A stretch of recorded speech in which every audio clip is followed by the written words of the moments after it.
വാഴപ്പൂ കൊണ്ടുള്ള ഒരു വ്യത്യസ്തമായ ബജിയാണ് ഉണ്ടാക്കാൻ പോകുന്നത്. വാഴയുടെ പൂവാണിത്.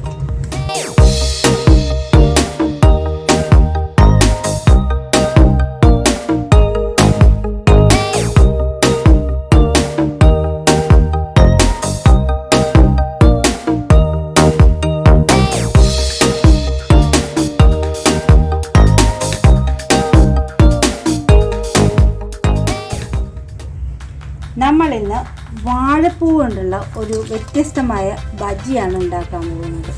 വാഴയുടെ പൂവാണിത്. ഇതാണ് ഞാലിപ്പൂവൻ വാഴയുടെ കൂമ്പാണ് ഞാൻ എടുത്തിരിക്കുന്നത്. ഞാലിപ്പൂവൻ വാഴയുടെ കൂമ്പാണ് ഞാൻ എടുത്തിരിക്കുന്നത്. ഈ കൂമ്പിൽ നിന്നും പൂ അടർത്തിയെടുക്കണം. എന്നിട്ട് അതിൽ നിന്ന് നമുക്ക് ബജി ഉണ്ടാക്കാം. നമ്മൾ തോരൻ അതുപോലെയുള്ള സാധനങ്ങളൊക്കെ ഉണ്ടാക്കാറുണ്ട്. ഇത് വളരെ രുചികരവും ടേസ്റ്റി ആയിട്ടുള്ള ബജിയാണ്. നിങ്ങളെല്ലാവരും ഇത് ട്രൈ ചെയ്ത് നോക്കണം.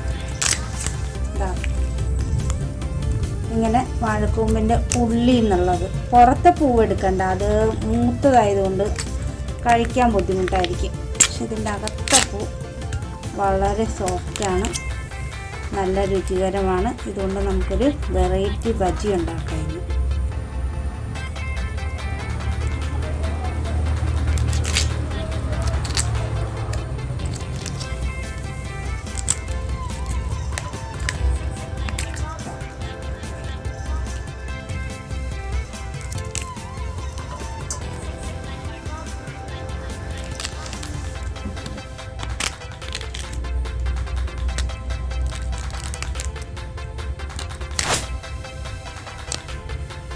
വാഴക്കൂമ്പ് സാധാരണ തോരൻ ഉണ്ടാക്കാൻ മാത്രമാണ് ഉപയോഗിക്കാറുള്ളത്. ചെറുപയറും ഇട്ട് തോരൻ വയ്ക്കും. അതിൽ നിന്നും വ്യത്യസ്തമായിട്ടാണ് നമ്മളിന്ന് ബജി ഉണ്ടാക്കാൻ പോകുന്നത്.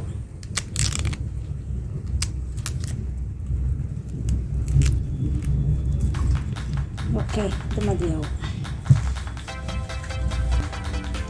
ഇതിലേക്ക് നമുക്കൊരൽപ്പം ഉപ്പിട്ടൊന്ന് പുരട്ടി വയ്ക്കാം. ഇതിനൊന്ന് ഉപ്പ് പിടിക്കാം.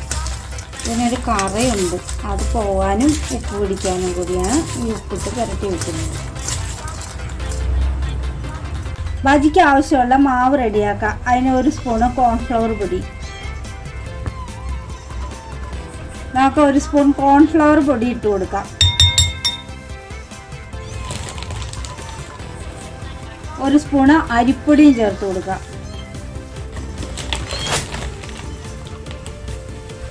1 സ്പൂൺ കടലപ്പൊടി ചേർക്കാം.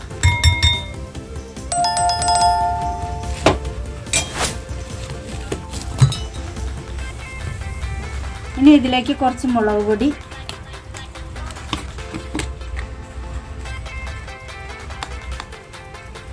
കുറച്ച് മഞ്ഞൾപ്പൊടി,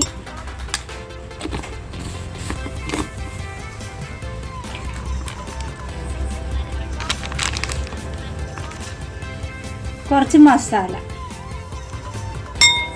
ഞാൻ ബീഫ് മസാലയാണ് ചേർത്തിരിക്കുന്നത്. നമുക്ക് കുറച്ച് ഉപ്പും കൂടി ചേർത്ത് കൊടുത്തിട്ട് കുറച്ച് വെള്ളം ഒഴിച്ചിരുന്ന് കട്ടിയിൽ കുഴച്ചെടുക്കാം.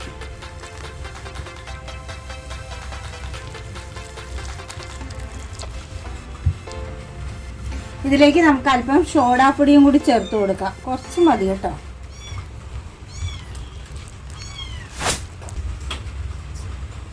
ഉപ്പിട്ട് വെച്ചിരുന്ന നമ്മുടെ വാഴപ്പൂവ് ഞാനൊന്ന് കഴുകിയെടുത്തു. ഇനി ഇതിലേക്കിട്ട് നമുക്കൊന്ന് ഇളക്കി വയ്ക്കാം.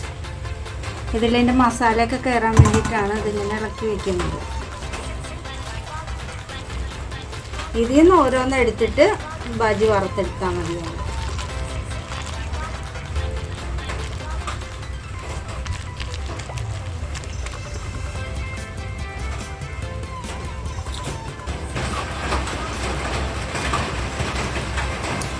എണ്ണ ചൂടായിട്ടുണ്ട്. നമുക്കിനി ഇത് കുറേശ്ശെയായിട്ട് എണ്ണയിലേക്ക് ഇട്ട് കൊടുക്കാം.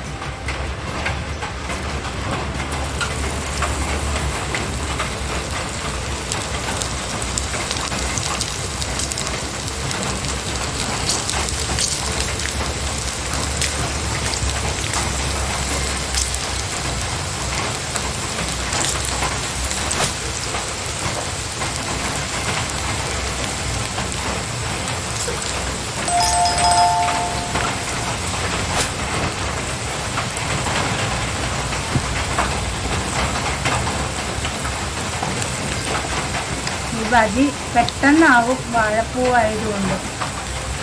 ഒരുപാട് നേരം ഇട്ടുകൊണ്ടിരിക്കേണ്ട ആവശ്യമില്ല.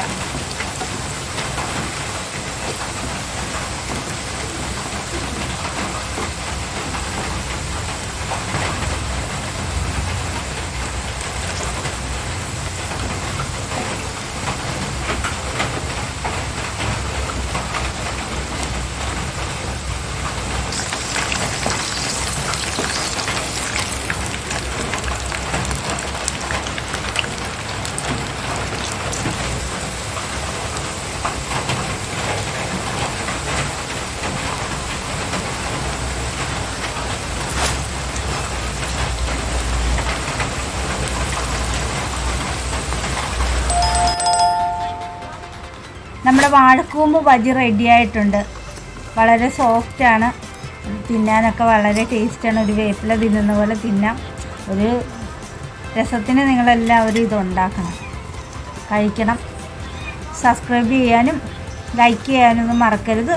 നല്ലൊരു വീഡിയോ ആയിട്ട് നമുക്ക് വീണ്ടും കാണാം. ബായ്.